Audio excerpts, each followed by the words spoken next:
Good evening, you're now with me, Henry for TVS Nightline, and here are the headlines for tonight. Sarawak will sponsor full-time undergraduate studies for eligible Sarawakian workers starting next year. 6 bills will be tabled at the Sarawak Dun sitting starting tomorrow, May 19th.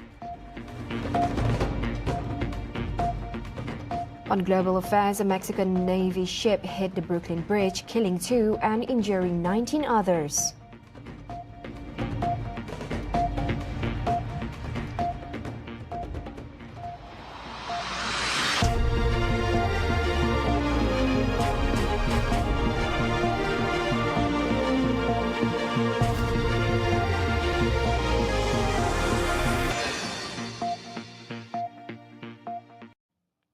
Sarawakian workers seeking to pursue full-time undergraduate studies will have the opportunity to do so starting next year. Premier Datuk Patinggi Tan Sri Johari Tun Openg announced that the Sarawak government will fully sponsor higher education for eligible Sarawakians who enroll in state-owned institutions of higher learning.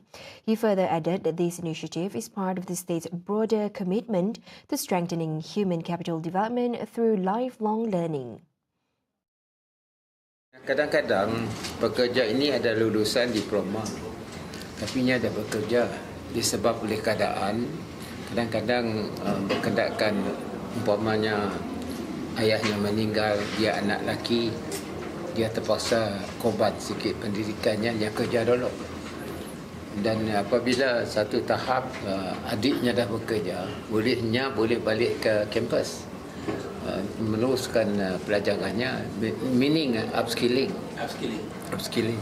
Adding further, Abang Johari said the initiative is part of a broader skills development agenda tailored to current demands, including digital transformation and artificial intelligence. However, he emphasized that the main eligibility requirement is holding K status, legally recognized Sarawakian citizenship, and that studies must be pursued full-time at physical campuses.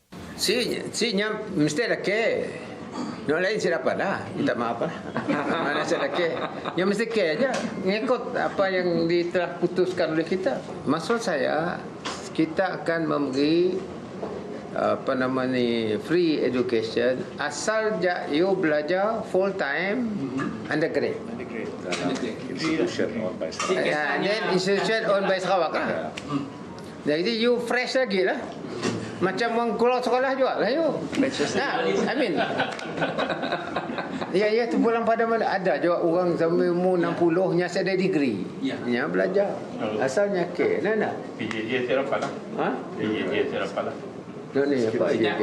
Berikan jarak jauh. Jauh cepat. Yang mesti full time. Yang mesti full time. Sorry lah. Campus cepat. Yang mesti dalam. He said this when officiating the Sarawak Level Workers' Day celebration at Hikmah Exchange Convention Centre on Sunday. The Sarawak government aims to streamline the work permit application process, targeting a 30-day approval period to enhance workforce system efficiency. Premier of Sarawak, Datuk Patinggi Tan Sri Johari Tun Openg said the move is essential to meet growing industrial demand for skilled labour and to reduce dependence on time-consuming manual procedures.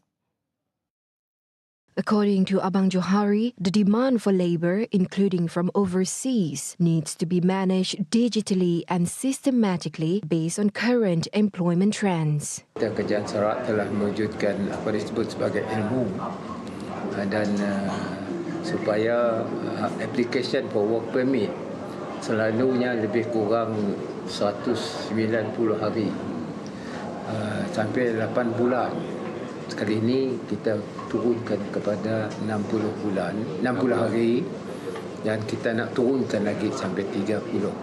Bermakna data is shared by all agencies through one platform dan dapat diluluskan dengan sebaik mungkin. Abang Johari explained that the digital platform will enable cross-agency data sharing in a more transparent and efficient manner, in line with international labour management and workplace standards. One of the condition is that the environment or working condition must comply with international labor law, dan part of it is part of our ESG, international ESG. He further added that this approach also enhances alignment between the Sarawak Labour Ordinance SLO and the Malaysian Employment Act, ensuring Sarawak remains competitive both regionally and internationally. The Sarawak government continues to adopt a measured approach in safeguarding the rights and interests of its workforce, consistent with the provisions of the Malaysia Agreement 1963. Sarawak Premier Dato' Patinggi Tan Sri Abang Johari Tun Openg emphasised that the state holds a unique position in labour legislation, and together with Sabah, Sarawak is the only state in Malaysia that operates under its own labour ordinance, distinct from the Federal Employment Act.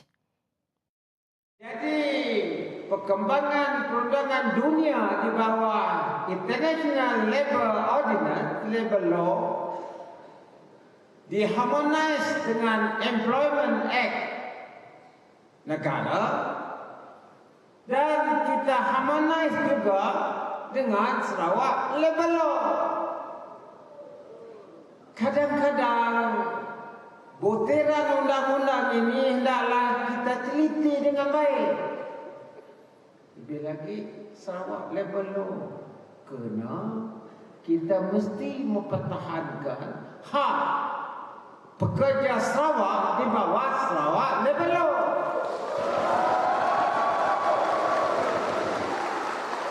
Kalau kita serah tiada, mungkin ada hak kita terhakis.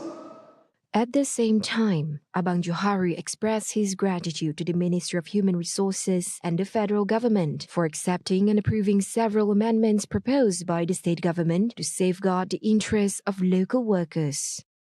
Kami dalam kerajaan berhati-hati. Hari itu, Labour Ordinance kita dah pindah, kita harmonis dengan Employment Act, mengikut undang-undang antarabangsa. Saya ucap terima kasih kepada Menteri Sumber Manusia dan Kerajaan Pusat menerima pindaan daripada Sarawak. Kita berkehendakkan negara maju, kita juga berkehendakkan Sarawak maju dengan pekerjaannya yang cemerlang. Alhamdulillah, tahun itu beres semua Labour Ordinance. Also present at the event were Deputy Premier of Sarawak, Dato' Amar Dr. Sim Kui Hian, Deputy Minister in the Premier's Department for Labour, Immigration and Project Monitoring, Dato' Grawat Gala, and Sarawak State Secretary, Dato' Ammar Muhammad Abu Bakar Mazuki. A total of 6 bills RUU are set to be tabled during the upcoming Dun sitting, scheduled to begin on May 19 and is set to be officiated by the Yang di-Pertuan Negeri Sarawak Tun Pehin Sri, Dr. Wan Junaidi Tuanku Jaafar. Dun Speaker Tan Sri Dato' Amar Muhammad Asfi Awang Nasar said 3 of the bills will be presented by Deputy Premier of Sarawak, Dato' Amar Douglas Uga Mbas, who also serves as the Second Minister for Finance and New Economy, as well as the Minister for Infrastructure and Port Development.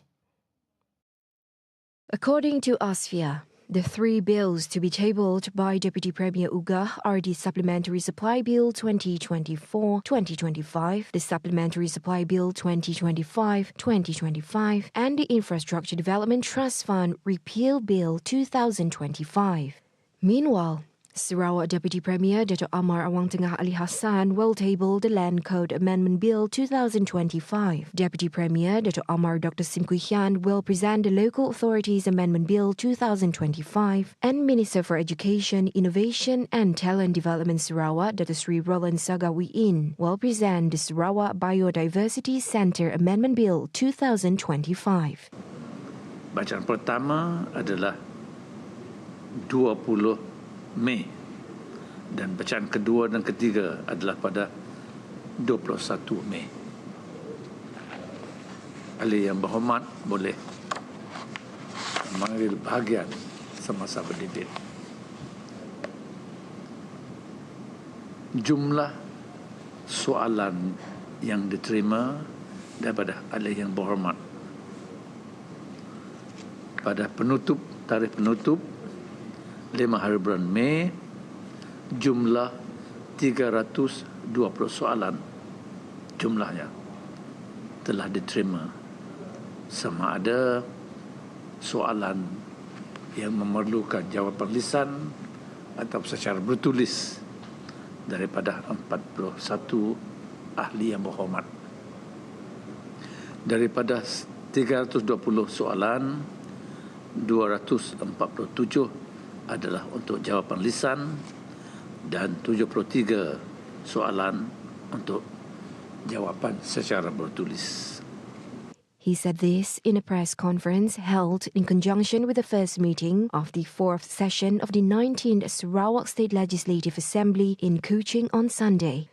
He further stated that the second and third readings for the Sarawak Biodiversity Centre Amendment Bill 2025, the Land Code Amendment Bill 2025, and the Local Authorities Amendment Bill 2025 will be on May 20th. Meanwhile, the reading for the Infrastructure Development Trust Fund Repeal Bill 2025 is scheduled for May 21st, while both supplementary supply bills will be read on May 22nd.